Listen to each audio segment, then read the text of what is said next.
Welcome back, friends, and we always want to make sure that we keep you updated what's going on M Go Blue podcasts, because there's a lot going on. Obviously, we're in the middle of the basketball season. Defend the Block, the post-game episodes, the ones that are on the way this week: Wednesday night versus Oregon, Saturday afternoon at Indiana down in Bloomington. Brian Bush will bring those to you. Conquering Heroes, that will be on Thursday.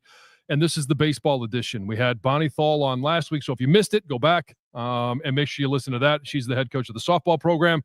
This time, baseball. Head coach Tracy Smith. Their season opener is Valentine's Day, February 14. It's going to be down in Puerto Rico versus the number 2 team in the country, Virginia. Sat down with him yesterday. That's going to come out on Thursday, so make sure that you tune in for that one as well. Some great insight as to what's going on and the expectations for the baseball program. Also, Mr. Brian Bush, I'm going to bring him in a little bit early because he's got a little bit of a teaser for us. Yeah, this won't be the only live stream here this week on the Michigan Athletics YouTube. We'll also have it on UMich B-Ball on X. I will be joined by former Wolverines Spike Albrecht and Nick Stauskas in the aftermath of Wednesday's Michigan-Oregon game at Chrysler Center. So come on out, join us. It'll be around 9:30 Eastern coming up Wednesday night. So encourage you to bring your questions, bring your thoughts, something new we're trying. We're super thankful that Nick and Spike are willing to do this. And, hey, they're just eager to talk some Michigan basketball during a fun stretch. An 8-2 start to Big Ten play. So check it out Wednesday night, again, around 9:30, unless we go into overtime or something, here on Michigan Athletics YouTube and on UMich B-Ball on X. Fired up for it. Maybe Jon Jansen will stop by one of these. We'll do a few of them this year. Well, the concern with 2 live streams, one being football, one being basketball, is that we get them crossed up. So I want to make sure that we don't cross those two. That's always the one of the rules in life, is make sure you don't cross them, and we'll make sure that it's up and running. And I am going to tune in because I want to see what is going to continue to go on with this basketball program. And those guys I know are going to have some great insight as to the development of Dusty May's program. Seeing this team and these guys play, it's exciting. It's been a lot of fun. So I can't wait. Wednesday night, I'll be tuning in. That's for sure. Yeah, 8-2, and I think it's fair to say Michigan hasn't played all that well the last 3 weeks. That's pretty exciting. But we aren't going to crisscross anymore, Jon Jansen. I felt, I heard that subtle, maybe not so subtle jab. I don't know what you're talking about. Yeah, and sometimes I just can't help myself. You're there at Schembechler Hall here for a 7 from 77. Let's get into it. We'll talk a little bit of coaching staff here because, according to several reports, Biff Poggi back with the program. It'll be his 3rd stint with Michigan, football analyst in 2016, associate head coach in those 2 straight Big Ten title seasons to start things out, 21 and 22, then a couple of years as the head coach down at Charlotte. Your thoughts on Biff's return?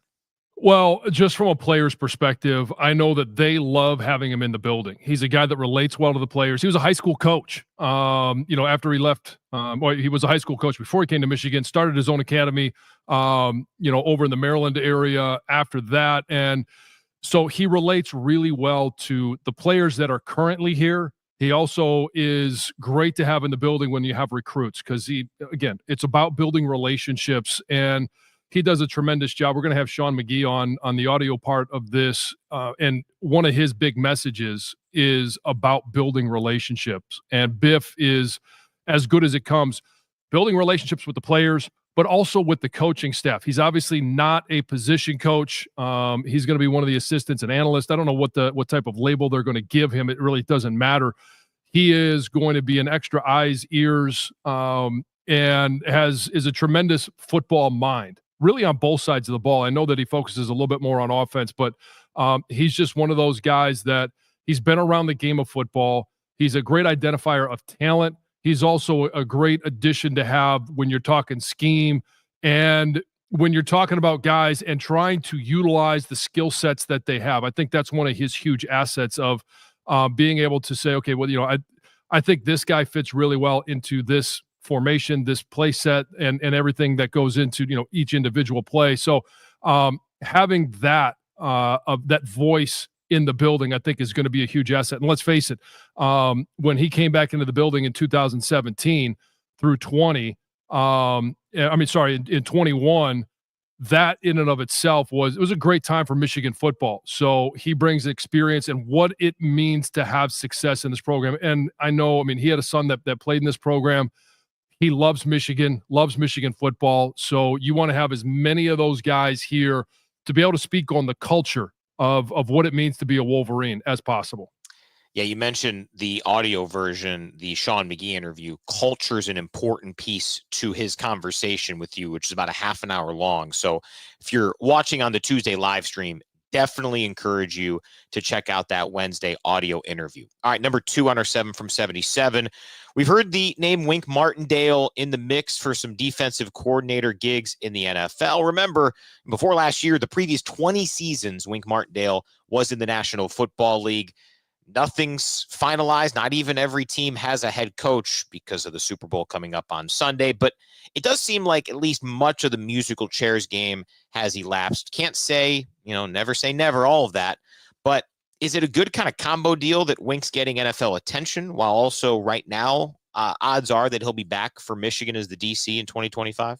Yeah, and you always look for relationships. Has Wink been at one of these organizations? How much does he know about them? How much do they know about him in terms of coaches? And it looks like New Orleans, they're obviously waiting for somebody that is in the Super Bowl. And it sounds like Kellen Moore.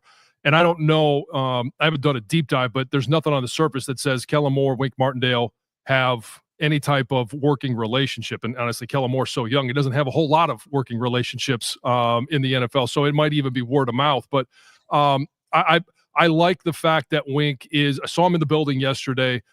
And it's kind of unique, the relationship that he's built with this defense. And it's kind of been a slow process. We saw the defense at the end of the year play much better than it did at the beginning of the year. Some of that is players just simply playing better. It's also Wink understanding more of the college game, some of the intricacies that are, strengths and weaknesses of the college game versus the NFL game, but it's also getting to know the personnel and the personnel that we saw on the field against Alabama, in large part, especially up front, is the personnel that's going to be taking the field, here in 2025. So I like consistency. I like terminology being the same. I like expectations. That's probably the biggest thing, is expectations being the same. And what do these guys expect from the coaches? What do the coaches expect from players? Every time they go out to practice, every time they hit the weight room, every time they're in meetings, all of those things lead to more productivity because you're not sitting there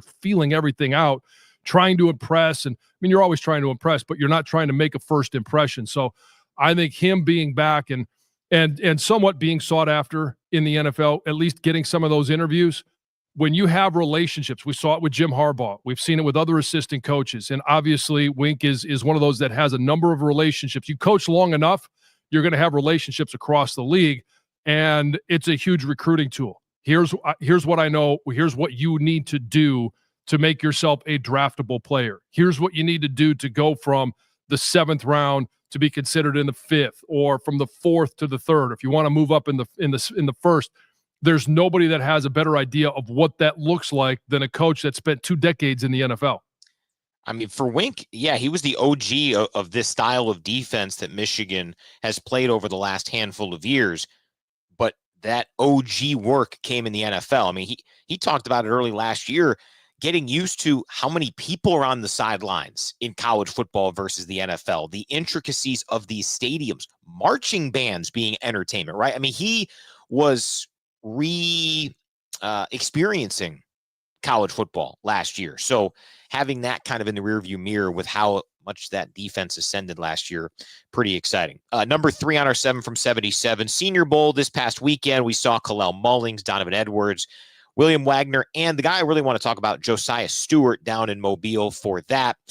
First, just your takeaways on the Senior Bowl. And hey, there's a lot of attention around the Big Four for Michigan in terms of, I think, likely first-round selections. Kenneth Grant, Mason Graham, Will Johnson, Colson Loveland. What is Josiah Stewart's ceiling in this draft and at the next level? Because if it weren't for those four guys, I think there'd be a lot more attention about what Josiah Stewart could potentially provide on Sundays. Well, when you look at Josiah and what he was able to do here at Michigan, and you pair that with what he was able to do at Coastal Carolina, I mean, he's always been labeled as this guy that's a little bit undersized. He's been labeled as a guy that, it's merely about how quick can he be, how fast can he be, and that's all a part of it. But there's an individual that I really compare him to, and that is Michael Dana. And I think that's, yeah, obviously he came from, I believe it was Central Michigan, or Western Michigan, one of the directionals here, and spent 1 year with the Wolverines, where Josiah Stewart was able to spend 2 years here and really show in the Rose Bowl last year that he could take on the big beefy tackles. Nobody's ever going to forget that. But then you could also talk about his ability to get to the edge, his ability to put together, and we talked about this with a number of the coaches, a good rush plan and execute that rush plan throughout the course of a game, and how he sets guys up. It's the move off of the move. And one thing that I talked about when you might remember this, Chase Winovich. Now I'm not going to compare him to Chase, but the leap that Chase took between his junior and senior year, one of the things that I mentioned was his use of hands, his ability. He always had that effort. That was never a question. But to be able to go from just trying to muscle a guy, overpower a guy, or edge rush a guy, but to be able to use his hands and wipe off, an offensive tackle's punch, to be able to get his hands on their wrist to lift them up and get them off balance, to be able to make some of those moves. I thought that was one thing that Josiah Stewart was able to work on this year, and that he, at the college level, mastered. Now, things change in the NFL, but I think you're looking at Josiah Stewart somewhere late second, early third, and it's going to depend on team need. If he's able to go like Mike did to a program like the Kansas City Chiefs, where he doesn't have to come in and be asked to produce immediately. I think there's going to be a learning curve for Josiah.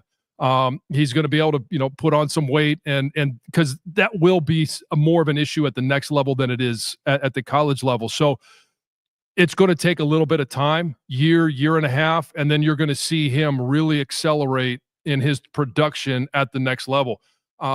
And so that's where I look to see a guy that they see potential, they see value in, but may take a little bit of time. So he doesn't get into the first round, and he may just be outside the second, but I think he's a great value at the top of the third. Yeah, his measurables will be fascinating come the combine and how those are interpreted by NFL teams. But yeah, it's tough not to be excited about what he could potentially bring. Number 4, expanding out a little bit. And we start with the rivals down in Columbus. Ohio State coming off the run in the college football playoff. They must now replace both coordinators. We knew about the parade day departure of defensive coordinator Jim Knowles to Penn State. We also learned in the last few days that Chip Kelly is going to join Pete Carroll's new staff with the Las Vegas Raiders. You want to talk about a bizarre AFC West. We got Chip Kelly, Pete Carroll, Jim Harbaugh now in the AFC West. That's quite not what I expected a few years ago, that's for sure.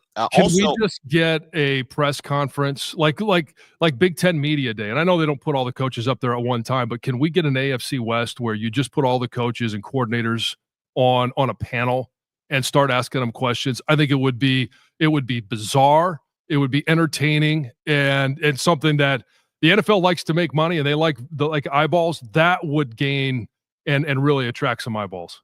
Yeah, it would also be awkward. That's what we're all looking for. No doubt. It would be fantastic.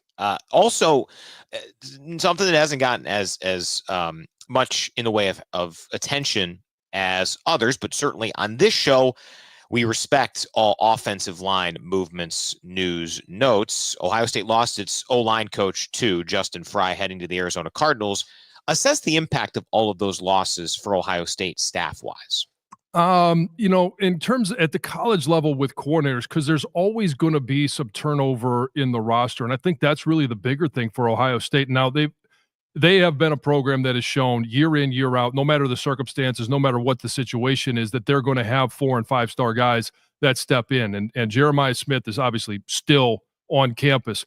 But they are kind of in a position where Michigan and Washington were last year, where the season ends after the portal is closed, and they're not able to maybe address some of the needs like they were able to last year or in the previous year. And that was one of the storylines about Ohio State, was hitting NIL hard, hitting the transfer portal to be able to bring guys in to fill voids. And we all thought it was to beat Michigan. We all know that that didn't happen.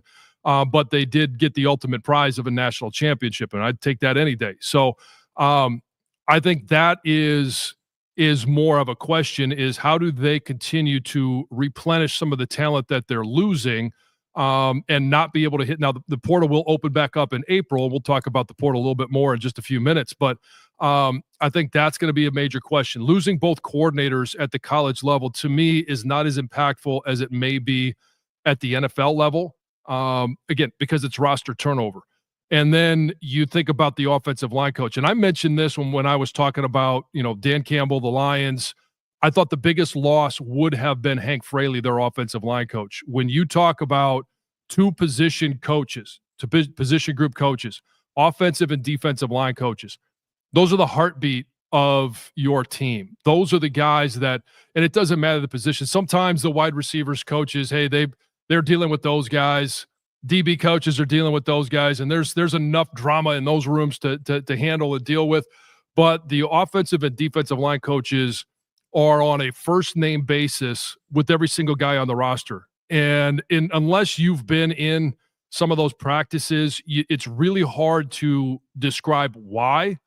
But they just they are the guys that everybody relies on, that counts on. And when you lose one of those, that to me, it can be the biggest impact on a team, because it's not just the performance of your offensive line or your defensive line. And that's where all the success will come for a football team, but it's the camaraderie. It's the banter back and forth during one-on-one pass pro or one-on-one run and 9-on-7 drills. And O-line coaches will get after defensive backs, and D-line coaches will get after running backs and wide receivers. So they're the guys that really have a huge impact on a football team, and they also have the biggest impact on the most important positions outside of the quarterback.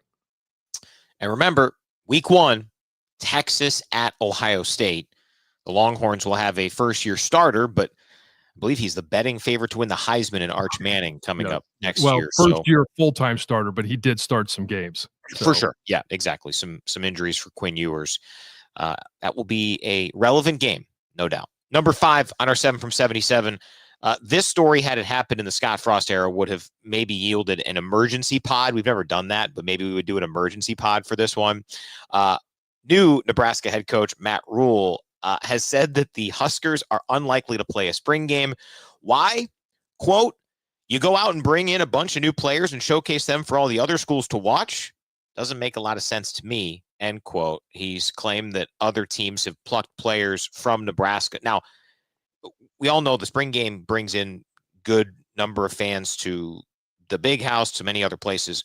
One of the very top is Nebraska. More than 60,000 were there last year. And remember, Nebraska went to its first bowl game in almost a decade this year, so they were not exactly thriving by any stretch.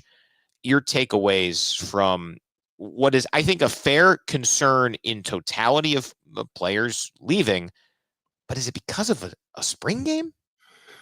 It's an excuse. And whether it's that he doesn't want to expose some of his players to injury, and he wants to be able to manage practice if they have a couple of injuries. Maybe he doesn't want to have a full contact practice at the end of this of spring ball. You get 15 practices, and I know coaches want to be cognizant of injuries, guys that are coming back from injury.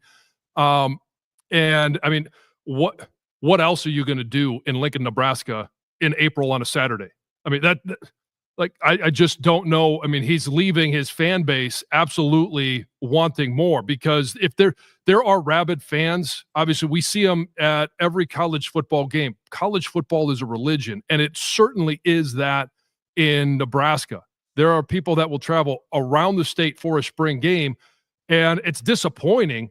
And I'm going to call BS on this one, because if you don't want guys to be poached for having the spring game and then the portal is open. The portal is open from, I believe it's April 14 through the 25th. So have the damn game on the 26th. That way you can, show your team off to your fan base. You could show it off to whoever else you want to, and you don't have to worry about your players being poached at that point, because it's only open. There's 2 windows that it's open. And I know coaches have also proposed that it's only open once moving forward. I think that's likely to happen, and maybe that addresses this situation. But right now it's open December 9th through 28th. That was this year. And then in the spring, it's open from April 16. I was wrong. April 16 through the 25th. So there are ways around this other than canceling the spring game. So, and if you are so concerned that your school, your program isn't getting it done for some of your athletes, why are you trying to trap them in Lincoln, Nebraska? Like, they're going to find a way to leave no matter what it is. So if they're waiting for the spring game to be done and then they enter it, or if you're not going to have it, they can enter it anytime that they want. I just don't understand the reasoning behind this. Remember, not this past spring game, but the spring game before the national championship run. You remember who the 2 offensive stars were of that game for Michigan? Well, Ben Hall and Peyton O'Leary. Right. And those guys, we saw O'Leary start to get a little bit of run this past season, but Ben Hall is still building up to try. I think a lot of people believe he has a chance to be a real impact player here in 2025 for Michigan. But boy, if you're worried about guys thriving in the spring game leaving, I think you probably need to look at your relationship building more than you need to do the results of an exhibition game in the middle of spring. Yeah, I mean, there are so many other ways that you could deal with it. I mean, we talked about Peyton O'Leary as being one of the stars. If you don't want your quote-unquote 11 starters on offense or defense to be poached, then sit them for the spring game. There's plenty to be said for being able to play those guys at practice behind closed doors, and then playing some developmental guys that probably need the reps a little bit more than your studs, and going out there in an environment that is different than practice. So you're taking an opportunity away of developing your program, and maybe that's why they can't finish big games, or maybe it's why there's a lot of questions. I don't want to continue to throw them under the bus, even though it's very enjoyable. I just don't understand why that would be the reasoning. It seems like there's something else behind the scenes that he just doesn't want to admit. Risk reward, it seems like this is a crazy idea. PR seems, if you're coming off a 10-win season for the first time in a long time in Nebraska, do whatever the heck you want. Yeah, you are put on a pedestal in that state because it is so beloved. But hey, they started 5-1 and still almost missed a bowl. So just odd. Number 6, in a little bit less than 7 months, a little bit more, a little less. Yeah, around 7 months. I don't know. Right. Give or take. Yeah, it's a long time, no matter how you cut it. Yeah. Sorry to bring that up and belabor the point. But we will be in Norman for Michigan, Oklahoma. Now, the conversation around that game will be fascinating, and especially for Brent Venables. He's entering year 4 at Oklahoma, 22-17 in 3 years, and obviously a newly minted SEC team, which adds some unique layers to this as well. We bring up Brent Venables because he announced over the weekend he will call the defense, something he has not done since he was at Clemson for that lengthy run and successful run with a couple of national championships under Dabo Swinney at Clemson. Venables' approval rating isn't super high right now in Norman. And if Michigan goes there and wins week 2, it will be full-on panic mode for Oklahoma fans. So I think it's noteworthy to bring this up, that Brent Venables is going into this season with a unique level of urgency that he has not showcased in his first 3 seasons. Your thoughts? It's self-preservation. And if you're going to go down, you better go down swinging. And if he's not going to make it through the season, or if he's not going to make it at the end of the season, then at least he'll know he's done everything. He isn't relying upon another defensive coordinator or his position coaches or anybody else.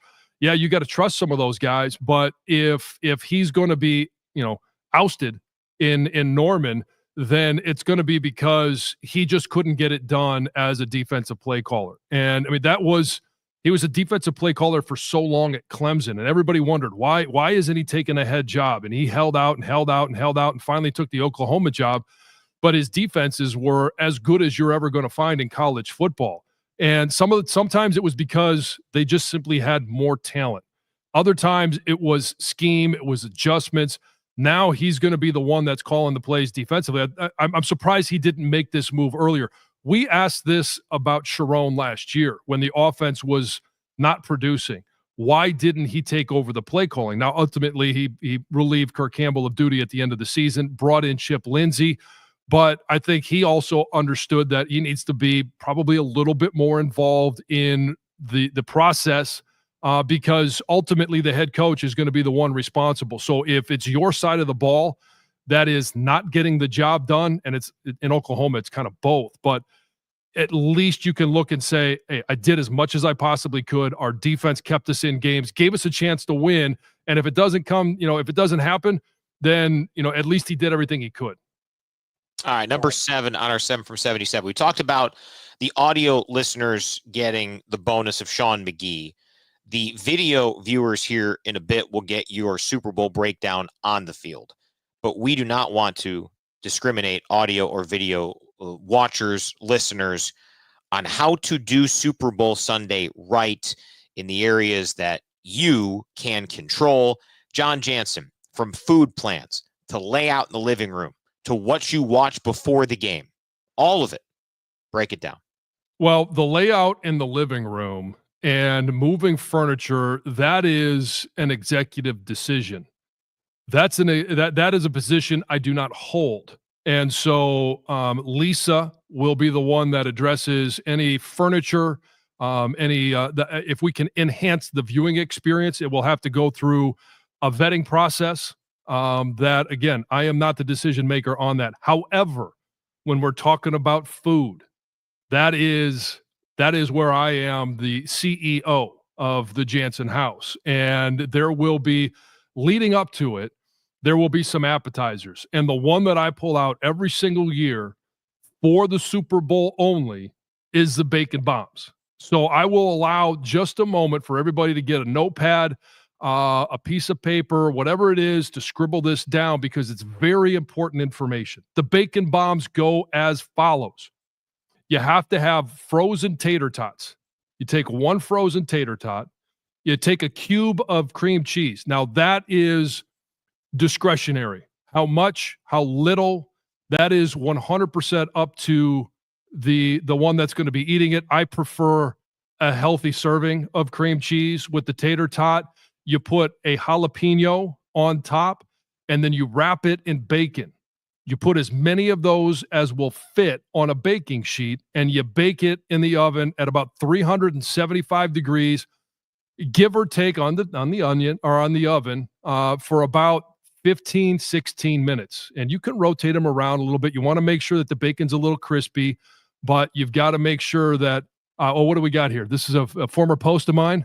Yes. You did this before the NFC Championship game last year. So okay.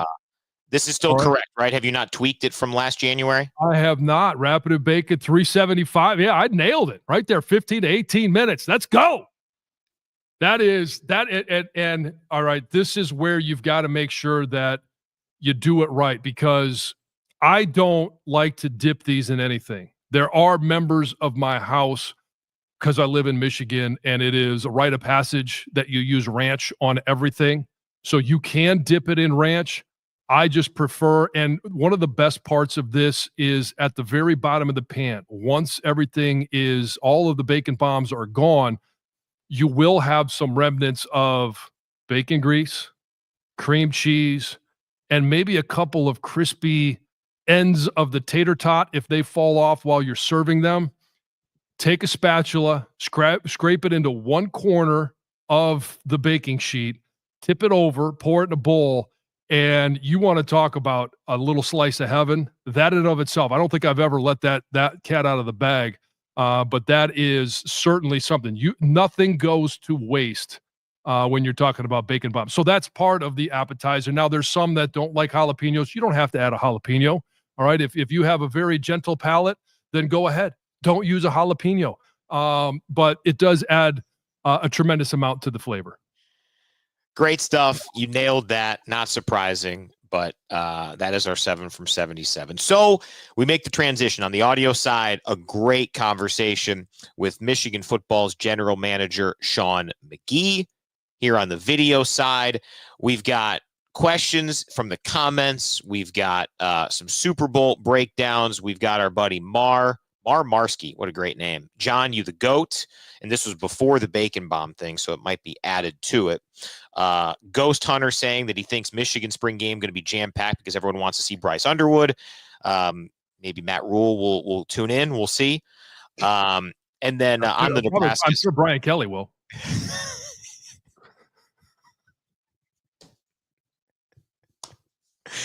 Oh, gosh, you're not wrong. Just like the national championship game, right? Yeah, just what I said. Yeah. And yeah, the New Life, the Nebraska. I mean, remember that was top 25 matchup when Nebraska lost by 1 million at Indiana. So now, John, would you use a slice of a Reaper? I believe he's saying a Carolina Reaper instead of a jalapeno. Have you had one of those? I have not. Cool. And I'll be honest with you. I don't have a gentle palate, as I was somewhat trolling those that don't like jalapenos. The Reaper, if you want to go that route, more power to you. Please take a video, tag me in it, because I would love to see the reaction and describe the taste as well as the experience of having that Carolina Reaper in there. I've got to imagine it's going to be good. You know what you might be able to do if you want to start to get creative, and this is something I love to do, and we could fill up a whole nother podcast with this, is you take the Reaper or the jalapeno and you put it inside a chunk of cream cheese and you chill that cream cheese just a little bit so that it goes on top of the frozen tater tot. And that way more of it may stay intact. And then you get it's like a jelly donut, but with a bacon bomb. It's unbelievable. Yeah, I'm more onto that than trying to Reaper. I feel like eating something that spicy is more about the ribbon, the the bragging rights. There's no question. Yeah. Not for me. We promised a Super Bowl breakdown. So where does your mind go, your analysis go on a game that, most people from an odds making standpoint believe is in essence a coin flip, a slight lean to the team going for a third straight in Kansas City? Well, the slight lean goes to them because they've got Patrick Mahomes, the best player in football right now. And, is he going to be the MVP this year? Most likely not. It probably is going to go to Josh Allen, but there is nobody. And this year, this is the first time that they've had 15 wins in the regular season with Patrick Mahomes. And he probably has had less weapons this year throughout the course of the 17 games than ever before. And early on, it was, hey, the offense can't find a rhythm. The offense can't do this. And they just simply win. And I know that there's a lot of the conspiracy is they get all the calls. And trust me, there are some where Patrick Mahomes is going to slide, then he does it, and then he does, and then all of a sudden, hey, there's a penalty. He is maximizing the rule. I do think the NFL needs to address that particular rule in the offseason. But one of the other things in regards to just the penalties, part of the reason that they're good and they've been this consistently good, other than outside of Patrick Mahomes and outside of Andy Reid, is they're a disciplined team. They don't do things to put themselves in bad positions. They don't get to 3rd and 15 or 2nd and 15 or 1st and 15 with a pre-snap penalty.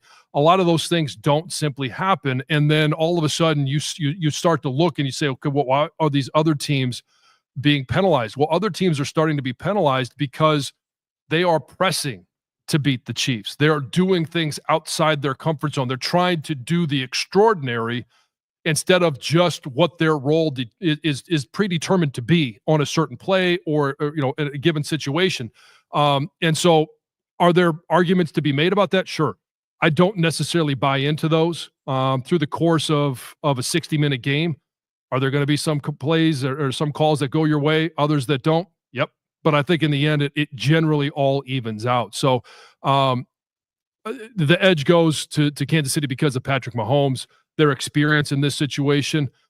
I like this matchup this year because of the way that the Philadelphia defense is playing. I think it's going to be very interesting to see what type of game plan Andy Reid puts together offensively. And then on the flip side, you can't discount the impact that Saquon Barkley and the resurgence of the run game. We saw it here in Detroit with Jahmyr Gibbs and David Montgomery, and we saw it what it meant in Baltimore when they were able to go out and get a big-time rusher. We've seen it across the NFL, but no more impact than what Saquon Barkley has brought to Philly. You put a guy like that behind the second-best offensive line in the NFL, and all of a sudden, you see what it does. Jalen Hurts, I'm curious your thoughts on Jalen Hurts after, a few years ago, takes him to the Super Bowl, signs a big deal, and then last year it was all about what Jalen Hurts really couldn't do, and it was about turnovers. And now all of a sudden, a year later, they're back in the Super Bowl. Your thoughts on Jalen Hurts in terms of being an elite quarterback? Well, when you and I made our predictions about the AFC and NFC championship games, I picked the Commanders because I was genuinely curious about Jalen Hurts' health. And I thought that game went a long way in showing that, is he 100%? No. Was he closer than I had anticipated? Yes. And now you have 2 weeks between it. Do I think he's Josh Allen, Lamar Jackson, Patrick Mahomes? No. That to me, that's the top tier right now. The first two because of how good they can be in takeover mode regular season, and then Mahomes for just the fact that he seems to make every play he needs to in the postseason. Whoever's fourth from there, you could make an argument for a handful of guys, and Jalen Hurts is 100% in that category. And to me, I think where the Eagles are so much more dangerous than they were 2 years ago is that it did feel like Hurts needed to be a little bit more of the Superman quarterback a la Allen and Jackson than he has to now because of what Saquon provides. So is he the elite in that number one tier? No. Is he in tier two? For me, absolutely. Yeah, and here's the other thing that I like about Philly, and I actually think Philly ends up winning this game. And I don't know what the line is. I think you mentioned that it was a slight edge. It's like 1.5 for Kansas City. So basically a coin flip. Yeah, it's a pick 'em. Is I like defensively their ability to make Kansas City one-dimensional and make Patrick Mahomes throw the ball. I mean, if there's a guy that could take over a game, it's Jalen Carter. And I know that the Eagles are down Brandon Graham. They're down to Kobe Dean. A couple other guys defensively, but they've been able to develop really good depth. And Jordan Davis, Jalen Carter, we saw what they did in the playoffs a couple of years ago. They basically, somewhat recreated that Georgia defense on the NFL side. And I mean, Jalen Carter's a game wrecker. And if he comes and just says, Aaron Donald said this in a podcast a week or so ago that he thinks he's taken over the best defensive tackle now that Aaron Donald is retired, that he is the next version of himself. And if he could be consistent in regards to what he does with his strength, his quickness, his speed, his power, I think it could be every bit as good as Aaron Donald because he's even bigger. But I think they can control the line of scrimmage against a Kansas City offensive line that's good but not great. They're solid, they're consistent, but I don't see them as being an offensive line that can protect Patrick Mahomes through the course of 4 quarters. So much of the discussion around last year in the lead up and the aftermath was the skill level of both defenses. I ask you this. Do you think Philly's defense is two-part question? If you think Philly's defense is better than Kansas City's defense this year, and do you think Philly's defense is the best of the 4 defensive units we've seen in the last 2 Super Bowls, including 49ers last year? That's a really good question because I think these 2 defenses are the best defenses that we've seen in the last 4 Super Bowls. I don't know. I mean, when was that Tampa Super Bowl with Tom? That was the pandemic year, so it was February of 21. Yeah, I might say that Tampa defense just because of the way those linebackers were able to run around, roam around. They were able to apply pressure. I mean, if you remember that game, there were plays, and I thought that was funny, where Patrick Mahomes would run, 180 yards just to throw a 5-yard completion. I thought Mahomes played better in that game than he did last year. I mean, I because of agree. how much he had to overcome and run around from. Yeah, but I don't know. I really like Kansas City's defense as well. That's the strength of that team this year, and it's so weird to say, but the way that it's called and the way that they utilize the strengths of that defense, Chris Jones up front is a game wrecker, and there's no better defensive tackle. I know I just talked about Jalen Carter in big moments that just knows how to set up an offensive lineman and how to make something happen at the exact right time. And that's Chris Jones. I mean, he is that guy, and he's got that track record. Now Jalen Carter could come out of this game as that guy. And it's just a matter of you got to go out and do it. And you're going to have relative health throughout the course of the game as well. So you're leaning the Eagles, because I am too. And my argument last week of why I picked the Chiefs, that was the game I got right, you got the Eagles right, was I will believe Kansas City loses when I see it. And maybe I'm being too reactionary to what happens. I just feel like 1-53, Philadelphia is more talented. And I know I've leaned on this for the last few years of like, man, picking against Kansas City, don't do it. Don't be crazy. But I feel like the depth that this team possesses with the multifaceted offense, with the offensive line you alluded to, I'm leaning Philadelphia, and I don't feel great about it. I mean, you're betting against a team that hasn't lost a playoff game in a long, long time. I know that, and that's the hard part is, and I kind of did this. I picked against Tom, which I know is, sacrilegious. You can't pick against the guy that's your friend or from your alma mater. But I picked against him a couple of times, and then I finally got to the point where I was like, kind of like you, where, you know what, I'm just not going to do it until he's been removed from the NFL a couple of times. And last year was the first year I didn't pick Tom Brady, because it just, I mean, he had that ability to just take over games, win games, find ways to win. And that's where Patrick Mahomes has been so good this year. You talk about teams with one score wins or down, but by one score, but they have the ball, and Patrick Mahomes is the one that's operating that offense. I don't know, and it's always been this great mystery, because if you could solve it, you would be the greatest offensive mind ever or the greatest quarterback ever. Why is it the last possession of the first half or the last possession of the game where he is just so damn good? What happened to the other, 55 minutes of the game? And why did they struggle? And then all of a sudden, when it matters most, they seem to figure it out. I think the theory, and I've heard this is not an original idea. I've heard this from several people who I've listened to about the topic of the Chiefs, because they're fascinating. They just don't make mistakes. And because of that, they almost grind you to a pulp and invite you to cost yourself the game. And that was in particular true last year in the postseason. Because remember, last year, the Chiefs limped to the finish line. They had to go to Buffalo and Baltimore to reach the Super Bowl.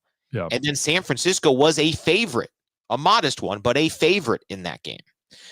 And it's so fascinating because you go from that to this year, where literally the only two losses Kansas City's had this year, one, they avenged last week against Buffalo, and two, no starters played.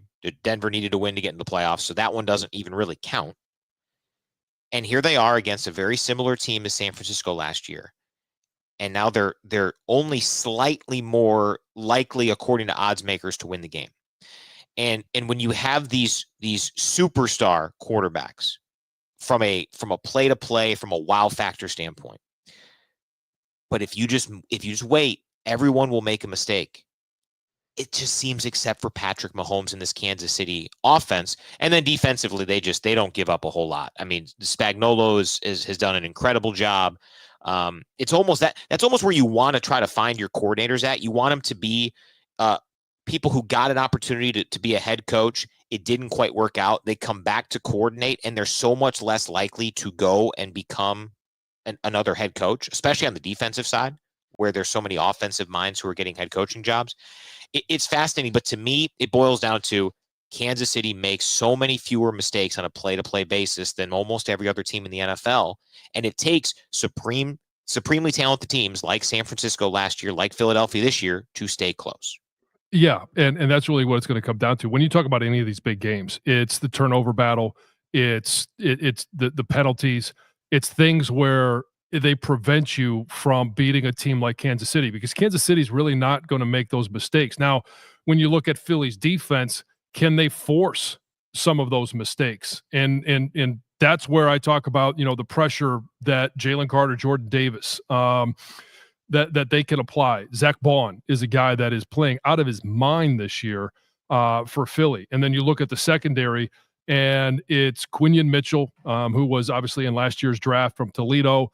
He's a guy that's had a hell of a rookie season. Opposite Darius Slay, Cooper DeJean, another rookie that has come in and played, with tremendous experience. And he doesn't have it, but that's kind of how it seemed. And then on the backside, you've got C.J. Gardner-Johnson, and there's nobody that plays the game with more confidence than CJG. That's kind of how he's built, and it'll bite him in the ass sometimes. But part of the reason why Philly is here is because he's back in Philly, and he's got just that dog mindset. Yeah. You mentioned Tom Brady. He will call the Super Bowl with Kevin Burkhardt on Fox. Your thoughts on how it has gone? He has obviously gotten plenty of attention, jumping into that number one booth at Fox, replacing somebody in Greg Olsen, who was a quick star in all of this. And obviously you've built your broadcast career up. You have gotten to where you've gotten after playing in the game, but you had a chance to kind of build a little bit in a smaller scale versus, hey, you're going from a 1-year hiatus of playing at a bunch of Super Bowls to, you're number one on Fox and you're calling a Super Bowl. Yeah, I mean, the miscarriage of justice. Maybe that's where I should be. No, I'm just kidding. Hey, in the first few weeks of Tom Brady, I think people would have taken the trade, but I do think he has gotten better. I do. Oh, there's no question he's gotten better. He's gotten more comfortable. And where I really wanted to see him grow was being able to share his experiences, what he is seeing, and how he would have dealt with problems, or how he saw Bill Belichick deal with problems, or Josh McDaniel and the adjustments that they would make. All of those different things are early on. I don't know if he was comfortable at least finding places to talk about that. And because it's a little bit different on TV than it is on radio. And I do think that he has done a much better job. He's much more clean in his delivery, and he is giving some more of that insight. Every game, it seems to be better. And I know that there are some people that, hey, when he first came out, they didn't like it, and they're always just going to say they don't like it. There's no room for improvement for some individuals. And for some, they were Greg Olsen fans, and rightfully so. I'm a Greg Olsen fan. I love listening to games that he broadcasts. So, and obviously I'm jaded in this. I love listening to Tom. And some of it is, I think, I'm sitting down with a buddy over a beer watching a game. And that's really where I think he has improved. It somewhat now feels like you are sitting down with him watching a game, and you're starting to hear some of those stories and situations and experiences that he's had. And if he continues to do that, he's going to continue to be good at what he does. I thought he was at his best this past week, and that's good to see. The other aspect, to your point about the fluidity, he is obviously incredibly well-spoken, and I think it took him some time to get used to the unique aspect of TV. When you're calling a game on radio, you might have someone, your producer, in our case, it's the legend Tony Butler, in your ear very briefly. On the television side, you are talking as much to the people in the truck, the producers, directors, as you are, in his case, Kevin Burkhardt, Tom Rinaldi, Aaron Andrews, on the broadcast. And I think it's taken him some time. What I think is so fascinating when you compare him to the Tony Romo experience, Tony Romo was beloved after year one. And I think his trajectory has been down, in my opinion. I think fairly significantly. Now, I think there's two things. One, the chaotic speaking of Tony Romo has worn thin. And two, I do think that Tony Romo, the further and further he's gotten away from his playing career, the less and less he's been able to talk about the things that are happening on the field and being able to break them down. So part one, I'd rather have someone be a little bit more cautious than the Tony Romo talking over the Jim Nantz call to close the Super Bowl last year. That was really, really bad broadcasting. Now it's a matter of, okay, the further and further you get out of it, how do you still stay in tune with all of this when you can't quite lean on your playing days as much as you did early because they're fresher now than they will be in 5 years? Well, you got to put in the work. And that's going to be interesting, and it's going to be a challenge for Tom because of the conflict of interest that he has, the limited contact that he'll have with coaches of other teams, with players of other teams, inside facilities of other teams, watching film of other teams. That's going to be the challenge for him because you've got to stay current. And defenses from year 1 to year 2, there's some intricacies, but from year 1 to year 5, now there's some major differences in the trends of the NFL. And we just talked about the running game and how, it's not rocket science, right? I mean, you could talk about the running game, but how are they running some of these plays? You look at the Lions offense and they're getting to them in creative ways and they're doing creative things.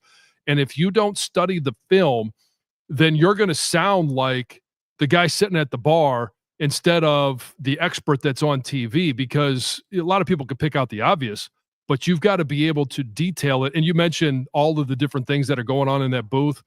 Replays, right? You've got to be able to listen to somebody and say, here's the angle, and, or communicate to them the angle that you want. And then you've got to be ready to hit the on button. You got to be ready to draw your lines and then, hit the off button. You got to talk your way through it. There's a lot going on. And I think he's handled it better. And the more time that he has on task, as with most people, you're going to get more comfortable, you get more fluid, but it's about being able to do the study of the game, the X's and O's, and learning about how football is changing from year to year. And I know people, I talk about my film study during the regular season. In the off season, it's probably even more because there's no football. And, that's what I want to watch. And so you got to be willing to study the game and be willing to change not your beliefs about how you win games and how you operate offensively and defensively, but there are other ways of getting to that same destination by coming up with new schemes and new personnel groups and new ways of doing things. Before we get out of here, want to open up to some questions. We got one from the New Life. How well do you guys think Bill Belichick will adjust to the college game as the new head coach of North Carolina? He certainly has adjusted in terms of bribing students with free food by sending some fraternities pizza before the Duke North Carolina game this past week in basketball. So he's gotten that down. What about the other elements, John? Well, we know that, I can't resist the joke. We know he's good in that age group. But when you think about, I think it's going to be fascinating to see how he does in the college game and how he relates to the college player. Now, it's not like he doesn't have college experience. Early on in his career, he dabbled in the college game and then made the jump really quickly to the pro game, and he's been there ever since. Dealing with professional athletes and the how they have to manage their time is so much different than college athletes. And there is a 20-hour week rule. I know nobody believes it, but there still is that rule. And it doesn't mean guys can't do some work on their own, but how do they manage that with the expectations of Bill Belichick, along with still going to class and being eligible? Like those are going to be some unique things. So these are not full-time professional football players, even though some of them may be paid like it. There are still some changes, and you can't have as sophisticated offenses and defenses maybe as you do in the NFL because it's not their full-time job. I just think it's going to be fascinating watching him in some of the road venues he's going to coach in to start after being in all these Super Bowls and, coaching in NFL stadiums. The road games for North Carolina this year are at Charlotte week 2, they have, I think, like 20,000 seats in their stadium. At the Bounce House down there, Belichick versus Frost, week 4 at UCF. They'll go to Cal on a Thursday night. I don't think it'll be a sellout. Call me crazy. I don't think that'll be packed. Then they go to the former Carrier Dome, now the JMA Wireless Dome. I learned that just now, at Syracuse. At Wake Forest, one of the smallest power conference stadiums in the country, and then at NC State, which has that's probably the one that has a little bit more of a bigger college feel. So are you saying they've got an easy schedule? You expect them to be a college football playoff team? No, I'm not. I'm not saying that. I'm just saying that I do think they'll be better, right? I mean, but last year they were disappointing. I mean, there were some expectations for them coming into this past season, even without Drake May. I just seeing Bill Belichick, there's that one, I think he was walking into Cowboy Stadium and he like ignored all the fans and he didn't, we've seen that meme out there of him just like ignoring all the kids looking for a high five. It's going to be very different, him walking into some of these stadiums and seeing Bill Belichick, one of the great coaches of our time in football, coaching in front of, a half-empty stadium on a Thursday night in ACC football and at Cal. Right. It's just going to be odd. It will be. And it's going to be interesting in regards to, like, how does he sell what he's preaching to a team that it by all accounts felt like, hey, they couldn't deal with Mac Brown and there was a big age gap. Now, I mean, I don't know, he's not that much younger than Mac Brown. How is he going to relate to the players? And I think that's probably the bigger, question mark versus it'll be interesting to see him, Thursday night at Cal, ACC team, and how that goes versus what's the actual product on the field going to be. And if there is a loss early on or, a couple of losses, how does he handle that? And how does he handle it with college athletes versus pro athletes and guys that were already moving on from an older coach? Now they're faced with another old coach. John, there's a huge difference. Huge difference. 8 months. 8 months. Yes. Well, they got younger. Can't argue that. On that note, good stuff. Be sure to check out Wednesday's audio edition. Great conversation John had with Michigan's GM, Sean Magee. Just the fact that there is a general manager now in college football, and it's not an exact tie NFL to college, but hey, that's something Bill Belichick seems to be trying to basically have a very similar look at, and Michigan's trying to adapt and adjust, but some great conversation, in depth, John. Anything you want to preview about that conversation before we get out of here? I talk so much. There's a couple of things that I talk a lot about, and I don't know if people are tired about me talking about it. It's leadership and it's relationships. And I think in the college game, there is no environment where leadership, top down, whether it's general manager, head coach, position coach, captains on the field, that it matters more than when you're talking about college sports, college athletics. And so it is going to be about that leadership, but it's also about the relationships, and the relationships are, hey, in today's environment, it is always going to be about the relationships with the athletes, but it's also now about relationships with donors, with companies, with those that want to be a part of the NIL program at any given institution. So I think those are some interesting points that Sean Magee does touch on, and what it looks like moving forward with revenue share. So check that out Wednesday. You can see in the description the links for you to get those on, whether it's Apple, Spotify, Go Blue, wherever you get your podcasts, coming up on Wednesday. All right, that's it for us here on this stream. Again, reminder, Wednesday night, about 9:30 or so, about 45 minutes after the conclusion of Michigan-Oregon at Chrysler Center, I'll be joined by Spike Albrecht and Nick Stauskas to talk all things Michigan basketball, breaking down that game. And then we won't be here every week, as I'm sure our loyal viewers noticed. Last week, we had just the full Jarrett Irons interview, which, if you missed, awesome, almost an hour. Jon and Jarrett, two close friends, two former two-time captains, going back and forth. We won't be back every Tuesday, but a good chunk of Tuesdays, 11:15 here on the Michigan Athletics YouTube and at Jon Jansen 77 on X. So for Jon, I'm Brian. Appreciate you tuning in, and go blue.